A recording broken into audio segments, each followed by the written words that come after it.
Oh, I done f***ed it up again. Oh, well. God damn it, dude. I done f***ed it up again. Shit. Okay. Well, I keep messing up, man. All right. Welcome back, everybody, to a new episode of the Wisemen Say podcast, powered by Yamo Media. Ty Fisher alongside Jerald Lucas. My friend, how are you? Oh my God, a start. Sore, tired, but I'm doing good. Forgot I had a starry here last night. You about to make me go to the refrigerator and go grab a garage beer. Excuse me, holy crap. Small show tonight. I literally did not feel like hooking up my microphone or my headset, so I'm just going speakers and MacBook microphone on me. Short show tonight. Obviously recapping the heartbreak in Pachuca. Jerald, you got some cappy news regarding their match. Yeah. And then obviously yellow card, red card. And because there's no MLS games this week. But like I said, small show. And I guess we'll go ahead and just jump right into the pain in Pachuca, huh? Yeah. Do you want to save it for the next one? Talking about possible moves that the team could make. Yeah, save it for the next one. Yeah, because that window's about to open. Yeah, but save it for the next one. Yeah, but let's go ahead and rip this Band-Aid off. So. Oh Lord, he's reading.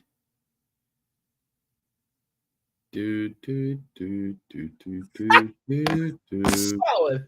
Obviously, we all know what happened on Saturday. Columbus Crew went down to Pachuca, Mexico, to take on Pachuca in the CONCACAF Champions Cup final. Not the ideal result, as the Crew lose 3-0.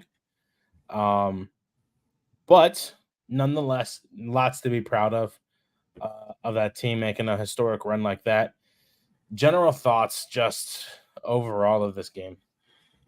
One, Liga MX is still the dominant league here in North America and Central America.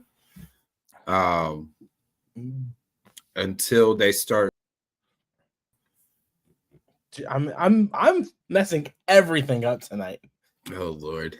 Until MLS starts lifting some of the roster restrictions and then also the salary restrictions, either getting rid of salary cap or raising the cap.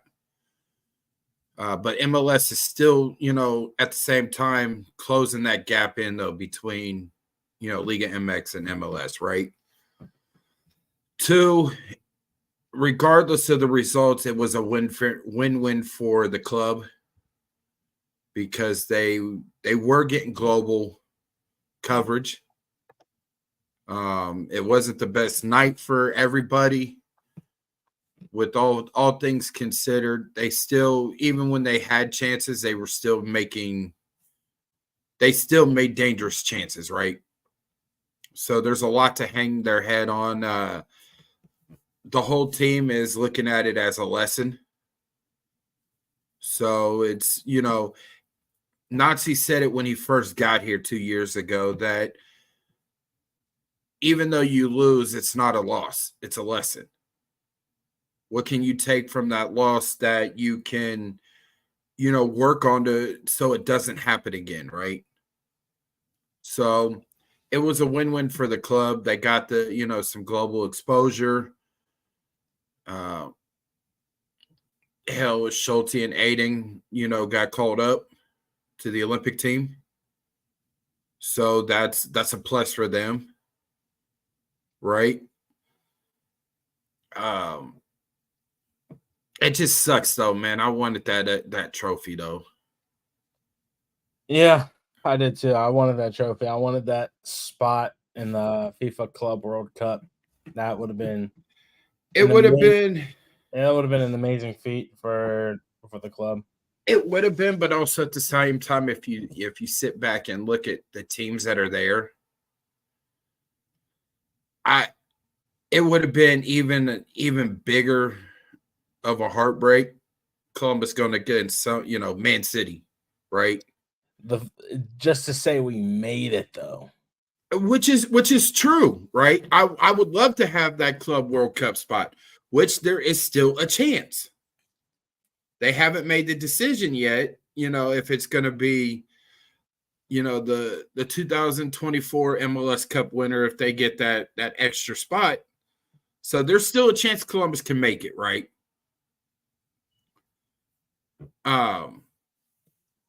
Which would be phenomenal. They do that. But I mean, I wanted that trophy to go alongside of some of the others. Yeah. But we still got Campeones Cup. Yeah, and that's a plus, but just being able to walk in through the West lobby and see MLS Cup, CONCACAF Champions Cup, that would have been an amazing sight to see. And also there was another one that had Columbus won, right? And Pachuca gets to do it too now, but the Intercontinental Cup. Yeah. You know what I'm saying? Copa Libertadores. So going down to South America would have been cool too. Might have been a scarier time, but it would have been a good trip, right? There's always next year. For the CONCACAF trip. Holy shit. The world is ending. Connor got my name right.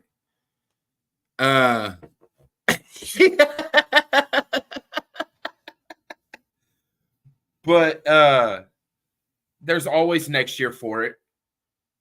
And then who knows, in the offseason, they might even decide to bring back, all MLS teams into the MLS Open or to the US Open Cup.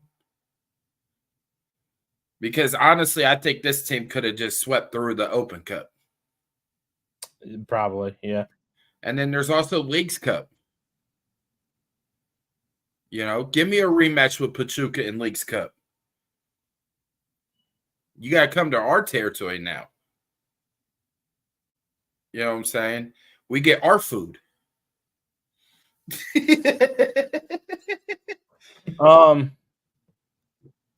Just what takeaways from that game did you get? I mean, obviously we lost 3-0 and we looked very defeated after the first 5 minutes. Definitely could see something was wrong, right? And, at the time, didn't know what it was. But just the takeaways, everybody seemed disconnected, right? Training in those altitude tents and training with altitude masks, those are only good for so much. I still think they should have left, for Mexico, Monday. I go as far as Tuesday at the latest, right? Just so you're getting acclimated with, the food, you're getting acclimated with the altitude, you're getting the weather, right? So you got a head start with the altitude training, but being there is different. So had they left, Monday or Tuesday, right? Mm-hmm. It probably would have been a little bit better.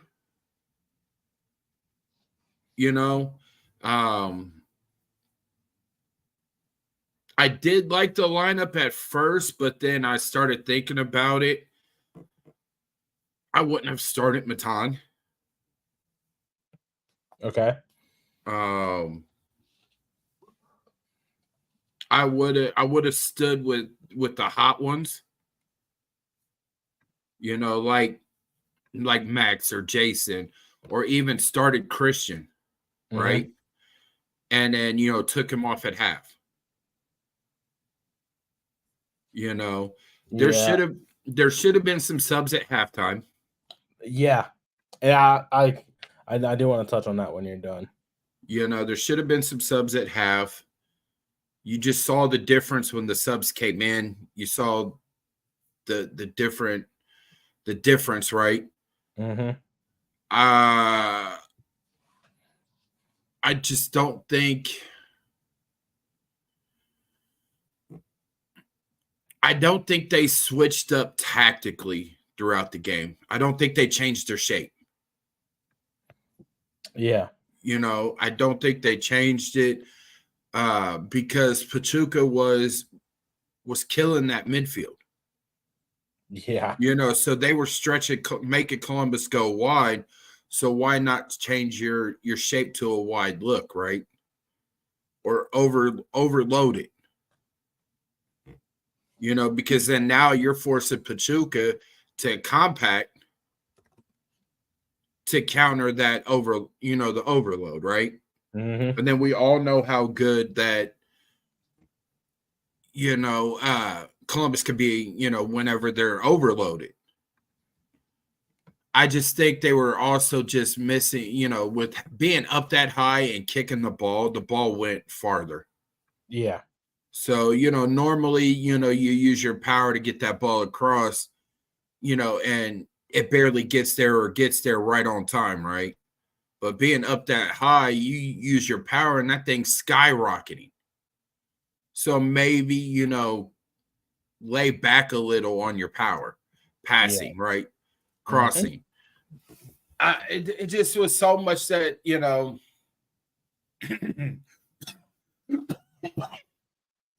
oh, excuse me. Good? That, yeah. that, only having like a day and a half down there, right? To train in that altitude, honestly, to me, really hurt him. Because they couldn't get the timing down or how much power they needed to get the ball, to the person up the field. So I really think that Monday, Tuesday at the latest, but definitely Monday at the earliest to get down there to learning how you need to hit the ball. Could have, maybe put up a little bit of a fight.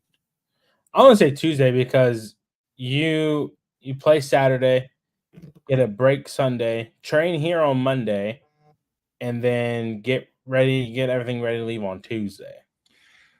I mean, honestly, I would have went as far as leaving from Miami. Take everything with you down there to Orlando. I mean, they would have had to have flown out of Miami. Why can't you fly out of Orlando? I mean, they could have flew out of Orlando. So, I mean, flying out of Orlando to Pachuca, you take everything down there to Orlando, right? You fly from Orlando. You have Sunday to rest. So all you're doing is you're just getting acclimated with the city, right? You're getting acclimated to the 8,000 feet above sea level. So all you're doing, go sightseeing, go to church, go look at, some of the temples down there, right? The pyramids there, go do things that are not soccer related. So you're acclimating yourself with the weather and the altitude. Then Tuesday, Monday, you do, some light training, some cardio, right? Tuesday, then you start doing tactical. Wednesday, you start, you keep going. You know what I mean? So, I mean, I would have went as far as, leaving, Saturday night from Orlando or as early as Sunday, Sunday morning from Orlando and going straight there. That would be me, right? Honestly. The biggest thing that people are giving me grief for on Twitter. It's not on Nazi. And I'm going to debate this with anybody and everybody in these comments. Is this loss entirely on Wilfried Nancy? No. I think there was some factors, right? Now, making the late subs that he did, yes, that's on him. But we know how he looks at the game. You know what I'm saying? You and me both have been there when he talks about, the analogy of his perspective of when he does subs, right? Maybe he could have, did some subs at halftime, right? Maybe it could have changed the outcome. Maybe instead of, Matan starting, he started Max, right? Or he started Christian, or he started Jason, or whoever else, right? Mm-hmm. Maybe he starts Amundsen, instead of Yevon. You know what I'm saying? There's things that he could have probably did, right? But he went with what he thought was the best team, right? Maybe you don't start Cucho because he's been out for 3 weeks. You bring him on at halftime. You know what I'm saying? So I would, there's, there's so much that he could have done with the starting lineup, right? There's so much he could have did with, bringing subs in at halftime. Patrick was out there playing his ass off. If it wasn't for Patrick Schulte, we lose like 7-8-0. Fuck 8-0. We lose more than that. Yeah. And Patrick got the Golden Glove Award for CONCACAF, rightfully earned. You know what I'm saying? I did like the official. He did let them play. He's one of the best in CONCACAF. Ivan Barton is one of the best CONCACAF referees I've ever seen. And I like how there was a flop by Pachuca, and he kept the play going. There was a flop and then turn around a foul that, Columbus drew. And he was upset that, he didn't call it on, what I'm saying, call the foul on Columbus. Like, bro, you flopped. Like, he could have hit you with the simulation yellow. You know what I'm saying? So, I mean, like chill out. But, yeah, Escobar was flopping everywhere. What's going on, Justin? But like Manuel said, though, he still backs Coach Nancy. And I do too. I just think that, he could have did a little bit better with the subs. Maybe tinkered with the starting lineup, kept Cucho out till halftime. I get why he did it, to get him back into game form. But I would have done it in the second half. I would have stayed with the hot players that you had against Tigres, against Monterrey. Stayed with them. And, like Manuel said, we utilized Zawaski as an inverted wingback. That allowed everybody else to play, right? Mm-hmm. We could have did that to start the first half. So there's hindsight's 20/20. Yeah. But Nazi did what he thought was best after, all the data, all the coaches from strength and conditioning to, medical to, to Johan and Kwame and Philip,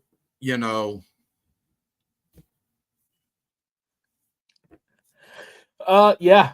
Honestly, I kind of agree with that. If Rossi scores that within 30 seconds, I think we're on the front foot of winning. Yeah, because then now we could sit back, invite more from Pachuca, because now Pachuca would have to change up their play. Mm-hmm. Touch on Connor's comment. I do feel bad for the Pigeons in New York. I really do, because, now Columbus is going to be playing with a chip on their shoulder. Yeah. Right? Because now everybody's going to be like, oh, you guys shit the bed. You guys made MLS look bad by getting blown out 3-0. When we were carrying the whole fucking league on our backs the whole tournament. Messi couldn't beat Monterrey. And he's the GOAT.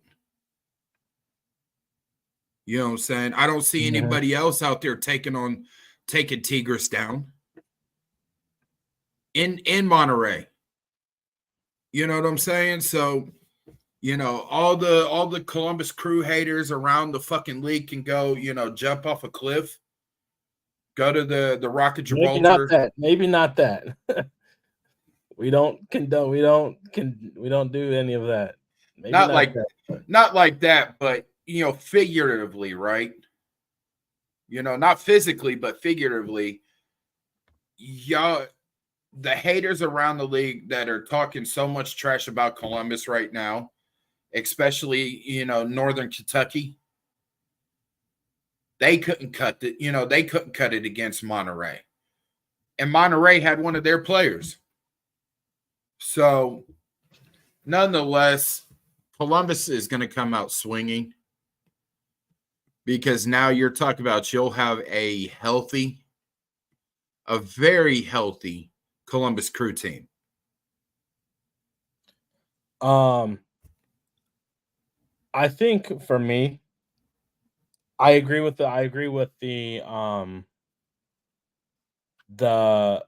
subs, right? Because you could obviously see that down to nothing, and I kept telling myself this before, like, we've been in this position before, we're fine, etc. Think of Eastern Conference Final against FC Cincinnati. Yep. Cool. We've been in this position before, blah, blah, blah. I think subs at halftime would have been so much more helpful. Yevon was tired. Matan was MIA. I hate to say it, Cucho was MIA. Aiden, sort of MIA.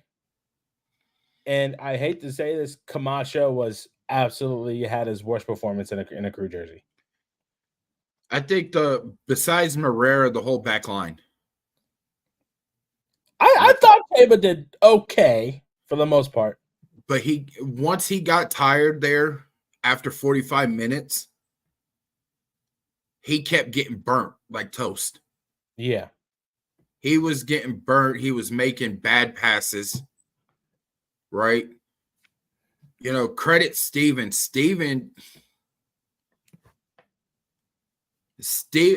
What was it? I think it was on the Jason shot, right? Steven took off. Steven took over and started coming forward like he normally does, right? But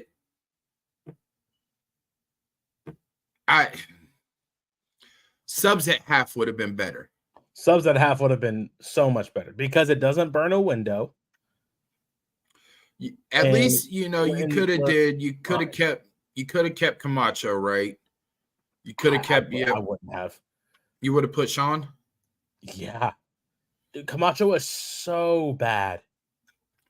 I mean, okay, so you put in Sean over Camacho, right? Yeah, and then you bring in. I say you bring in Max. I say Max for Farsi. For Farsi? Yes. Farsi did not have a good game. I could see. So then you bring in Max for Farsi, and then so that's 2 subs. I say you bring in one more Jason. At halftime. You either bring Jason, yeah, I bring in Jason for Matan. and then the last two subs would be Christian and. Well, we still have 3 windows. Yeah, but that would be 5 subs though.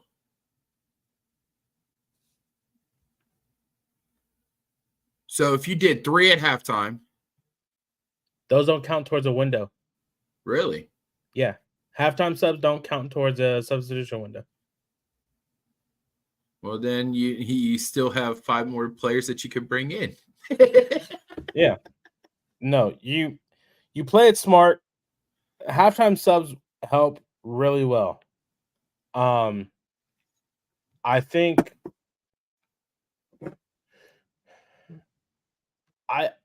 that the subs, yes, for sure, but at the same time,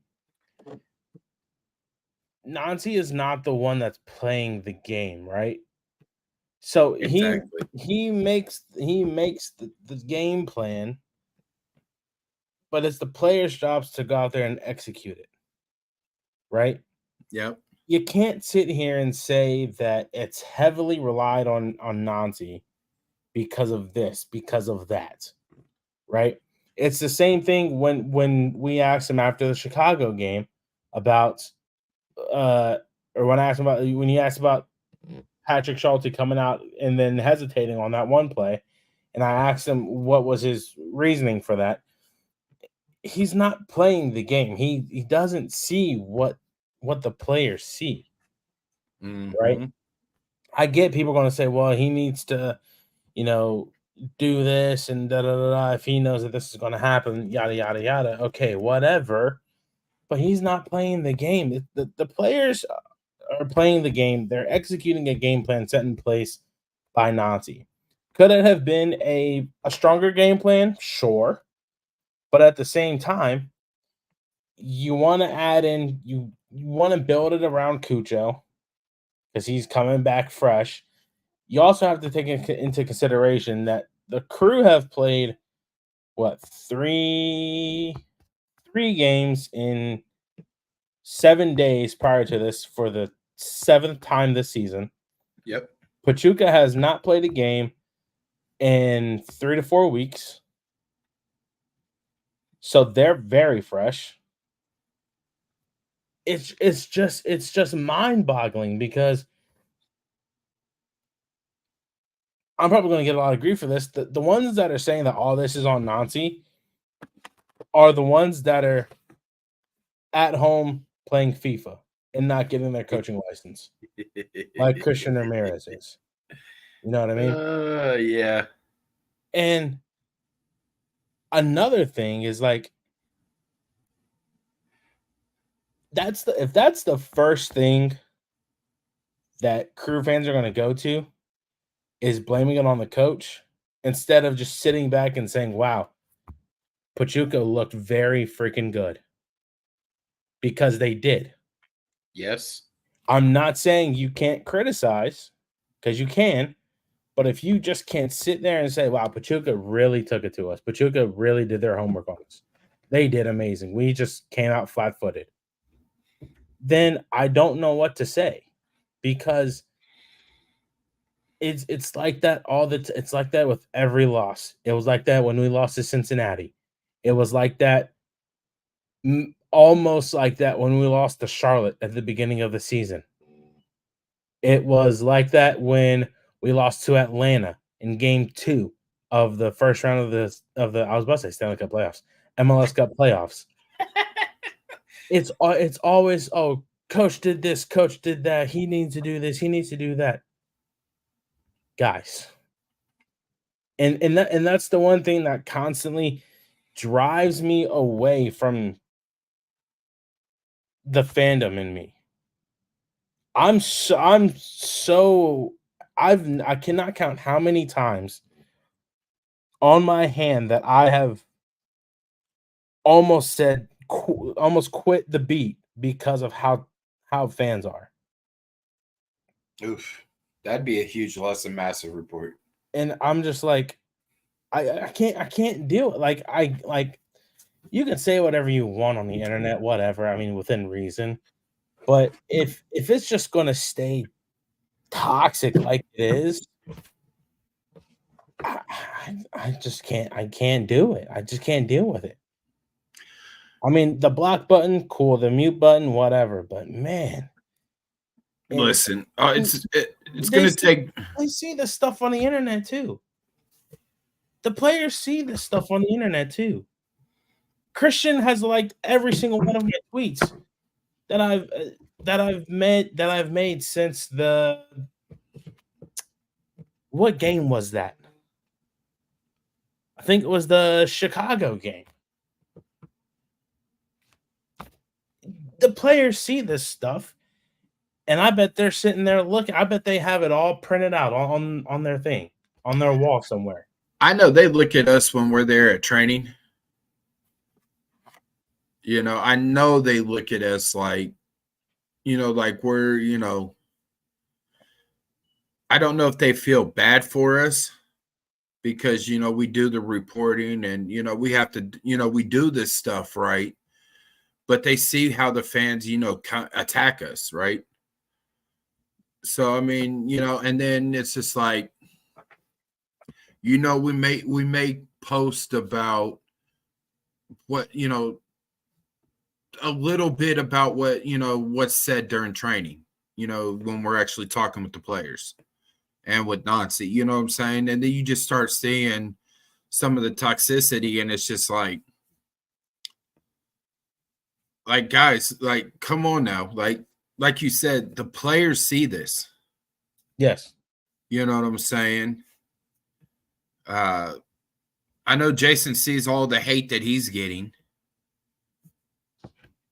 I know Cucho sees his. You know what I'm saying? Because why are people hitting on Cucho? Yeah, I guess it was back. It was back though. When the whole suspension and things like that, right? So people suspended for violating a team policy. People hating on Diego. Talk about Diego's washed up, and this is a failed experiment, and they're tagging these players in them. They're tagging Bez. Like, Bez is one of the reasons why we won the cup last year. Yeah. You know what I'm saying? So Bez cooks. You know what I'm saying? And it's just one of those. It's just like stop tagging these players. That's one thing that the players don't need is they don't need distractions. When they go on social media and they start looking at things and they see their name being they see their name being talked about, right? Mm-hmm. And hated on, or saying that they're this, don't know why we have, why don't we, get somebody better, this player's washed up or he's regressed, or, things like that, right? The players see that, so they don't need that distraction. Mm-hmm. That can easily turn a player from loving the fans, loving the city, loving the organization to, hey, get me the hell out of here. These fans don't respect that I'm out here putting, my blood, sweat, tears, my body on the line for their entertainment and to bring notoriety and to bring championships to the city. They're not respecting it. Mm-hmm. And they don't appreciate and value that I'm here. So, you go to Nancy, you go to Bez, you go to whoever, you go to your agent and say, get me the hell out of here. Then, you wonder why we lose stars. Yeah. We lose players. We lose key players, right? So, I mean, it's, yeah. It's there's a lot obviously that we see and we want to say, but I think that's one of those late night type of things when some of us are probably, I don't know, out of the city. I don't think so, Connor. I don't think so. Milos missed his family. Yeah, yeah. I think just the homesickness is what made the move back to Red Star. Nonetheless, Crew are absolutely great for making this historic run. Lots to hang their head on. The memories that we're all gonna look back on when, man, I remember when we beat Tigres and we were supposed to be written off against Tigres. Beat that. Now we're against Monterey. We're supposed to be written off against Monterey, and we absolutely clown them in their own stadium. It's the memories that we're all going to take from this tournament and push for next year if we make it. Real quick, I do want to touch Courtney. Courtney Sullivan, the megaphone of the Nordeca, as I call her. Because you can hear her no matter where you're at. She did say that it is true about fans being toxic, but true fans are heartbroken for them. Some fans have tried to be funny or go to like a hateful place just to cope with everything. But at the end of the day, the fans that were there, felt the pain of the players, felt the pain of the players. But, she thinks that the players' biggest worry and fear was the disappointment to the fans, right? The fans wanted, stayed in the stadium, to show the team like, hey, we support you no matter what, as they were getting their awards. That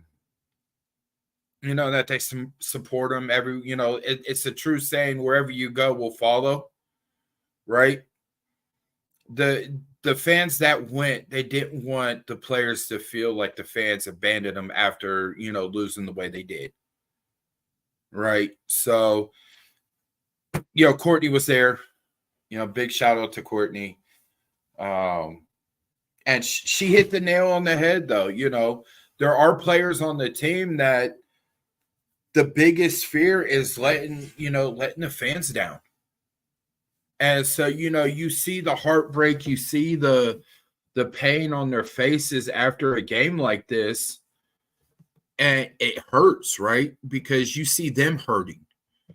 But, they're not only hurting because of, they lost a championship game, but they're hurting because they owe, they don't owe it to the fans, but this was something special for the fans and for the club, right? So it just was one of those, it stung, and it cut deep. Almost as deep as Next Pro, the second year losing to Austin FC2, at home at the new stadium, right? It cut, almost as deep as that. I don't think there could be any deeper cut than losing to Austin at home for any one of the, the teams. I think the first team losing to Austin in the MLS Cup at home would be cut much, much deeper. Oh, it would. There wouldn't be a stadium. I'm sorry, but I really think that not only the supporter, not only the Nordeca, but I think fans that are not in the Nordeca would burn lower.com field down. That's just how I feel. Not saying that nobody would, but first team losing to Austin at home, that would be almost like suicide. And we don't condone that here on this show. So big shout out to the megaphone of the Capo stands, Courtney. We miss your clock. No, we don't. Courtney, I love you.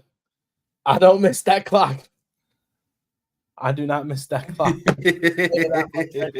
Now that we have the running clock, and now that we have the running clock implemented, we don't need the clock. We miss hearing Chris. we look at Miami fans, they'll leave when Messi leaves, with the crew always that. True. Yeah. But they're getting Neymar and whatever. Last thing to Yeah. Last thing to touch on for the CONCACAF Champions Cup. Shout out to these three: Diego Rossi, Patrick Schulte, Yevon Shaberko, being named to the CONCACAF Champions Cup Best 11. The only 3 crew players to do so, and honestly, rightfully earned. Yes. I think all 3 of these players had a great tournament, especially Yevon. I feel like that tournament was built for Yevon. I think it was built for Diego. I honestly think it was built for all 3. I mean, but which it is true because, you know, as far as like Schulte goes, right? Mm-hmm. It now sets him up for he's gone against some I'm not going to say superior, but some even greater talent than talent in the MLS, right? Yeah. You know, going up against Liga MX. You know, now look where he's at right now. He's in France. Is that where Yeah. I know they have a friendly on the 11th. I don't know. I think it might be out there in France with the friendly against Japan.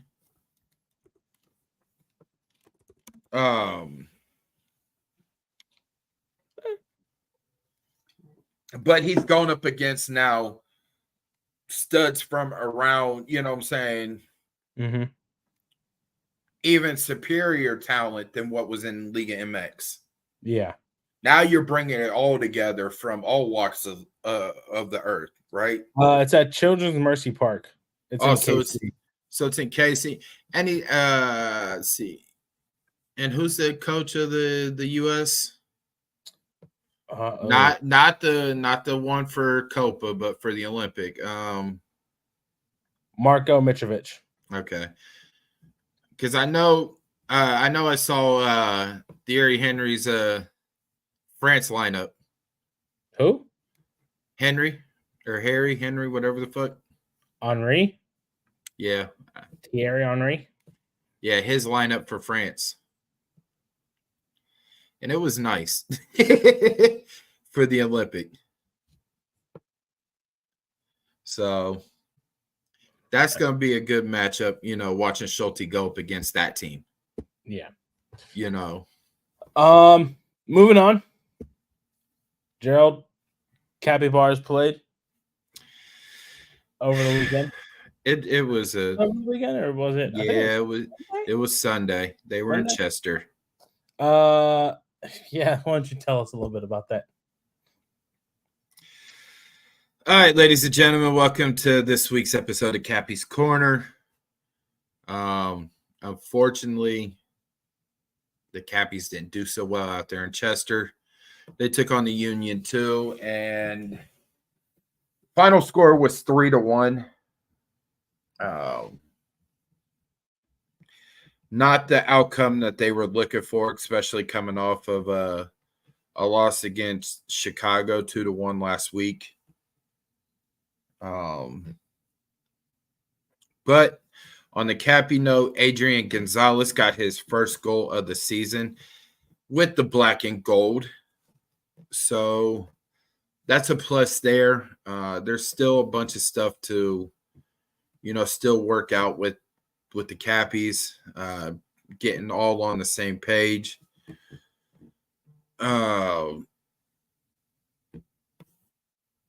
There's still plenty of time. They're in playoff contention. So the next match is Thursday against the Revs, and I believe it's at home.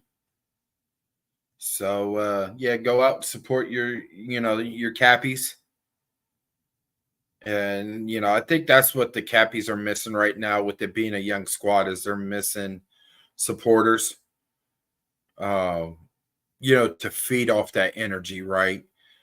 And yes, it's a developmental, type league what Next Pro is. But they need more supporters to come out, man. Honestly, it's exciting to see some of the younger generations that are coming up through the college, through the academy ranks, right?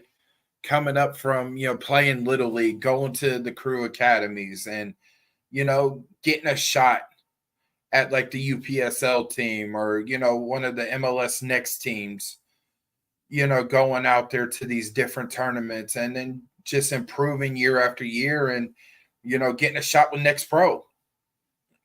Or somebody else, another team sees their talent in USL, UPSL, next pro team wants them, overseas team wants them, whatever the case may be, right?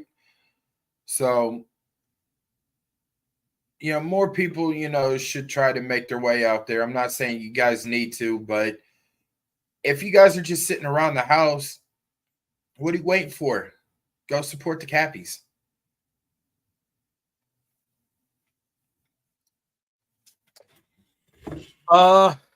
Inter Columbus FC have a game Wednesday or tomorrow. Yeah, tomorrow the 5th. At Grove City Christian High School. It is the NOSL Stimulus Cup. The NOSL team takes on Delaware Rising. I believe tickets are $5. If anybody has anything that they want to do on a Wednesday night, go check out Inter Columbus FC. Be sure to take some rain gear, as it is projected to storm and rain, as Jerald is showing off the training top right there. Tickets are $5. Great time. I will not be there just because of logistics. But yeah, other than that, nothing new around Columbus in the general soccer scene. But once college hits, we'll have plenty more. The Columbus Eagles did play on Sunday. Oh, did they? Yes, they played up in Toledo. Let me see.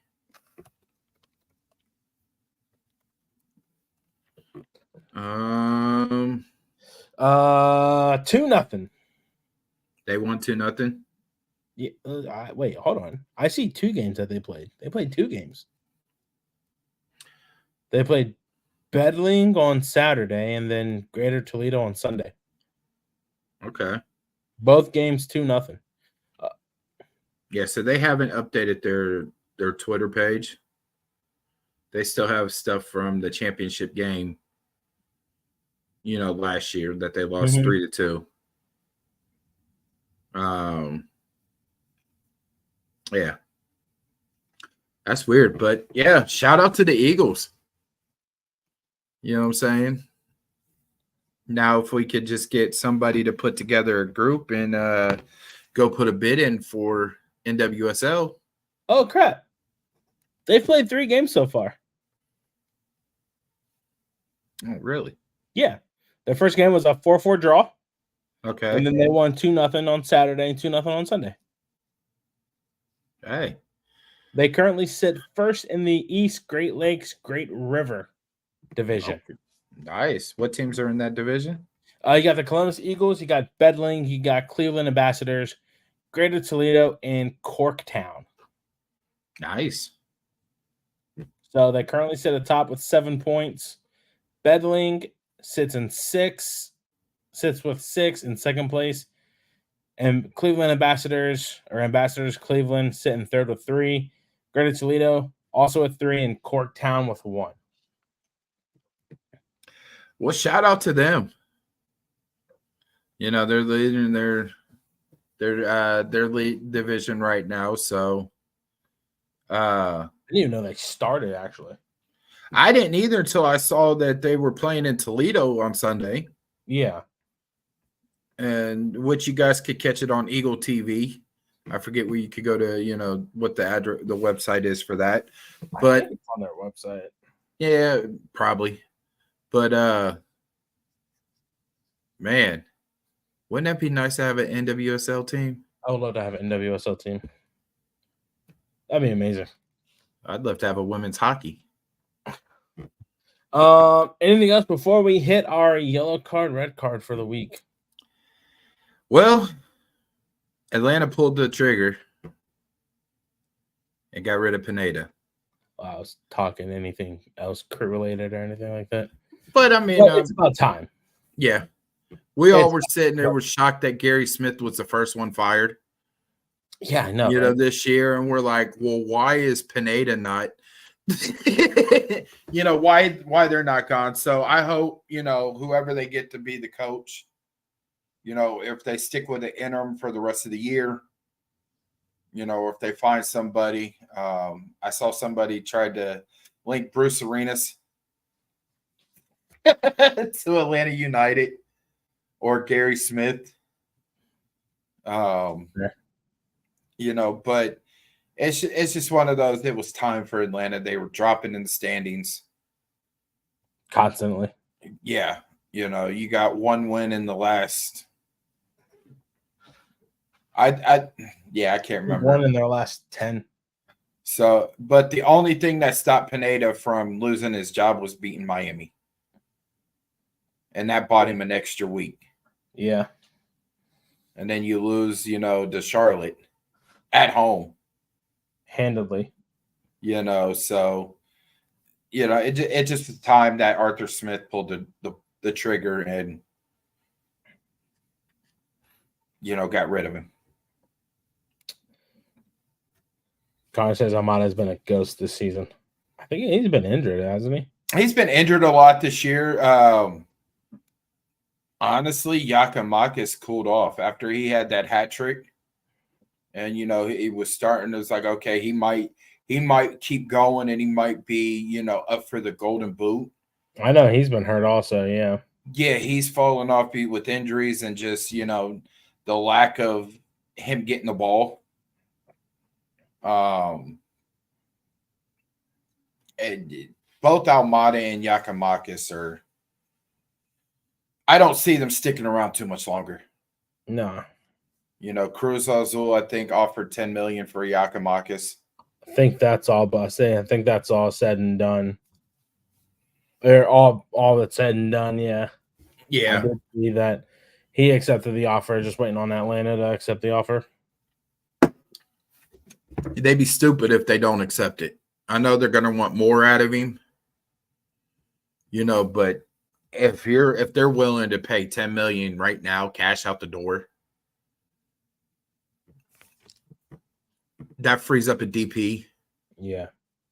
And that allows you to go get somebody else. Let Giakoumakis go to, you know, Cruz. Don't sit there try to play hardball, because you play hardball with a player like him, it's going to push him further away from the team. And he's going to pull those, you know, I'm hurt, you know, more and more. I don't feel like it. And he's not going to play. Mm-hmm. Or he'll play, but he's not going to give 100%. Right. So,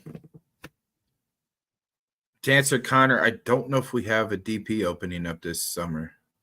We could. No, we don't. We don't have one. I mean, unless Bez decides to buy down, you know, Nagby before, you know, at the summer window. Actually, according to the roster profiles that were given, only Rossi or Cucho can be bought down with targeted allegation money. With TAM? Yes, that would free up a DP spot. But I don't see one of them getting willing to get bought down. I don't see that happening either. Only way I see us having a DP spot open is if one of them goes. Or they approve the new roster rules for the summer,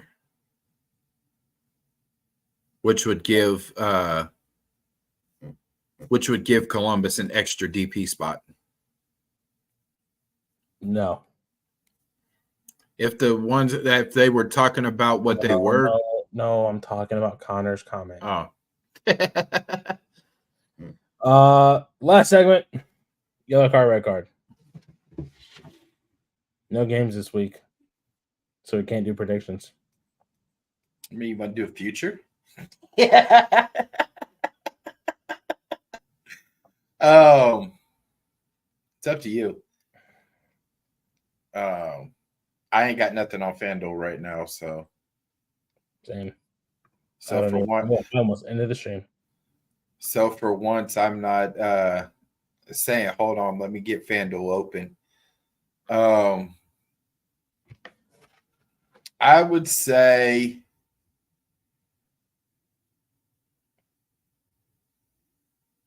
my yellow card.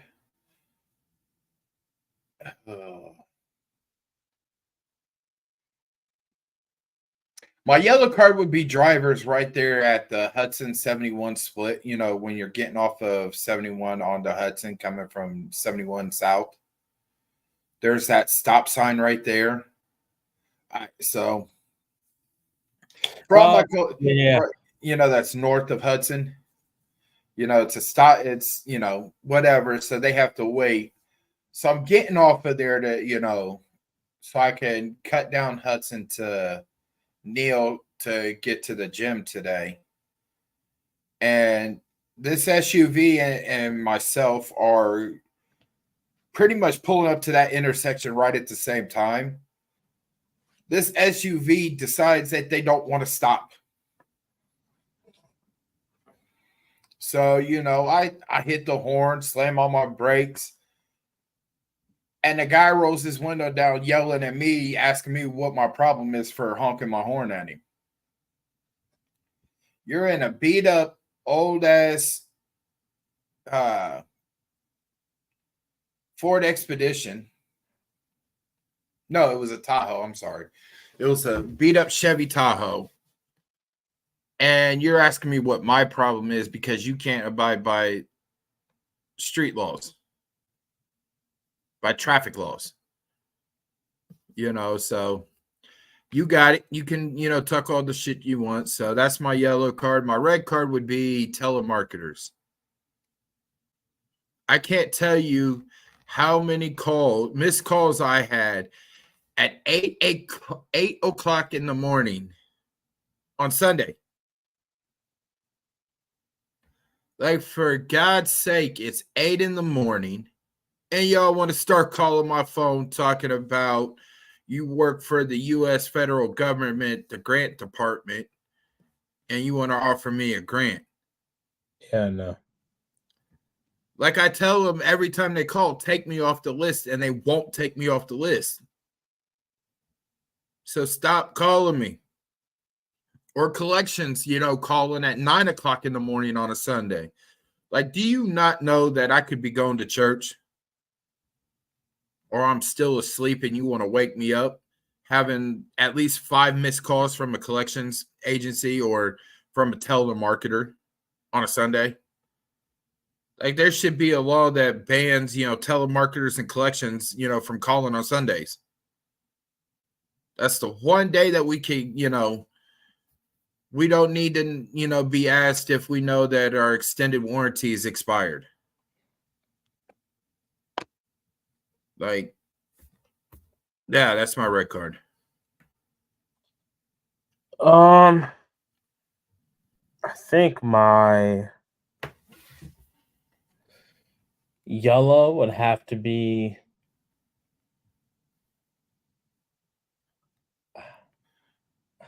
I have no idea, honestly.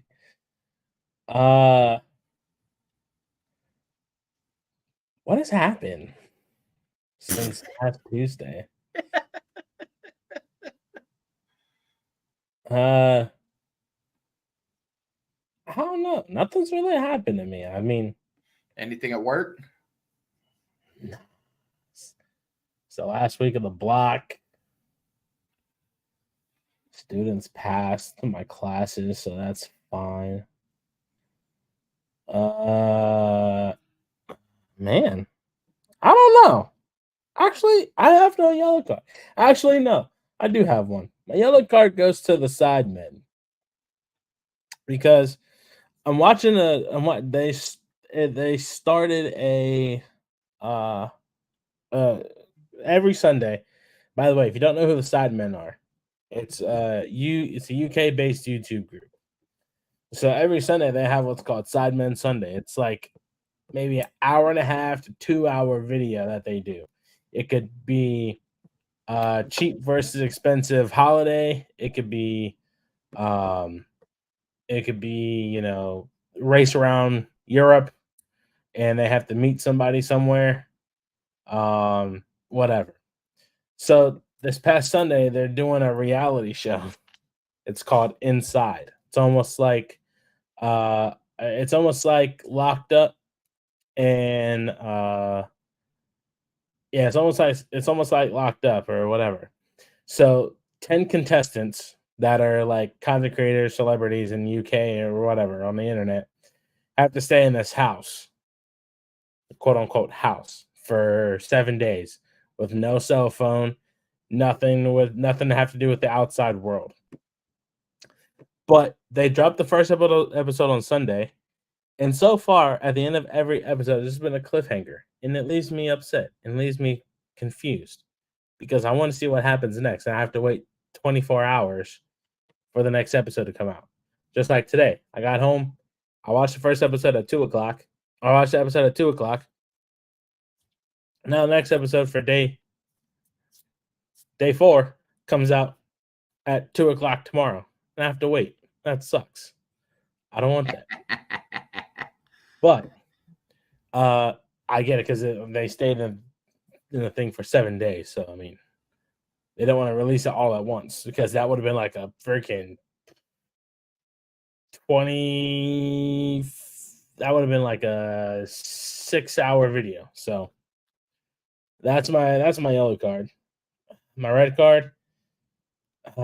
Actually, you know what? Actually, I gotta give a red card to myself. Because I feel like I bombed that interview, Doc. I feel like I bombed that interview, but it went really well, honestly.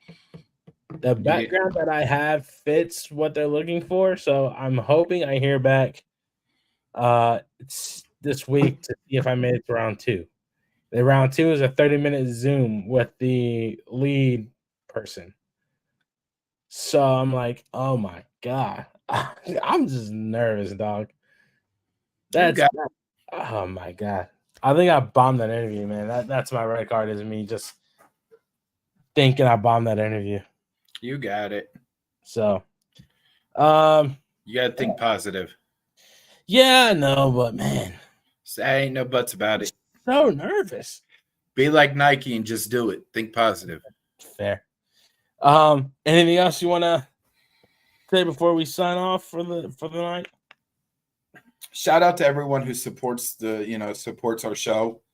Right now we're sitting at 102 viewers. Shout out to all 102 of you. Even though you might not comment, you're still viewing, which helps. Shout out to the 101 that are watching solely on Twitter. Nice. And the one person watching on YouTube, which is Connor. Yeah, we know who that is. But shout out to all you guys, honestly, because without you guys, we wouldn't have a show. We're going now. Last year was our first full year. Yeah. So this is season 2. If you would like to donate, you can find our supporter link in our profile there on Spotify. If you don't want to donate, just share the show. Share it on all social media, Facebook, Twitter, TikTok. Wherever you're socially active at on the internet. Instagram, just share it. That's all we ask. If you can't donate or you don't want to donate, just share. That's all we ask. We do have our merchandise store. It is in our bio on Twitter, I believe. Click on the link in our Twitter bio to access it. Okay, so it's the link tree. It's on the link tree. All right, so yeah, click on the link tree link there, and you'll be able to see our merchandise store. Once again, every penny that is spent either at the merchandise or donated, it goes 100% goes straight back to the show, so we could travel and get to the content that you guys rightfully deserve. And shout out my gym. the Armory, here in Columbus over on Kinnear Road. Wonderful people there. They'll change your life. Sorry, I was reading something on Twitter. You guys can follow the show on Twitter or on social media. Twitter at Wisemen Pod, on TikTok at Wisemen Pod, on Instagram at the Wisemen Say Podcast. You guys can subscribe to our Goals TV channel by clicking the Linktree link in our bio. Also, subscribe to the YouTube channel. You guys can follow Jerald on Twitter. Jerald_Lucas 96. You guys can follow me on Twitter at Fisher Tyler __. And as you said, continue to share the show, continue to show support, all that fun stuff. We will be having some subscriber only content coming soon. Once we get that in motion. And yeah, other than that, my friend, it's been fun. Always. Huh? Always. Yeah, I have a FIFA tournament to finish up. I'm pretty sure I was waiting for Connor to say, "You got an Apex round going." You know what? I actually might tonight. I'm trying to rank up to silver 3 in rank. So, other than that, it's been fun. Shout out to all 106 people on Instagram, on Twitter watching us, and to the one on YouTube watching us who hates my guts because I play Apex. Y'all have a good day. Hey, we're at 111. Man, people tuning in at the wrong time. Jesus Christ. I mean, we could do some futures real quick. I know. You guys have a good week. Stay safe. Stay out of trouble. Stay cool. Stay hydrated. Enjoy my friend as tradition goes. Wiseman say. Only fools rush in. Peace out, everybody. Go Crew. Stay wise.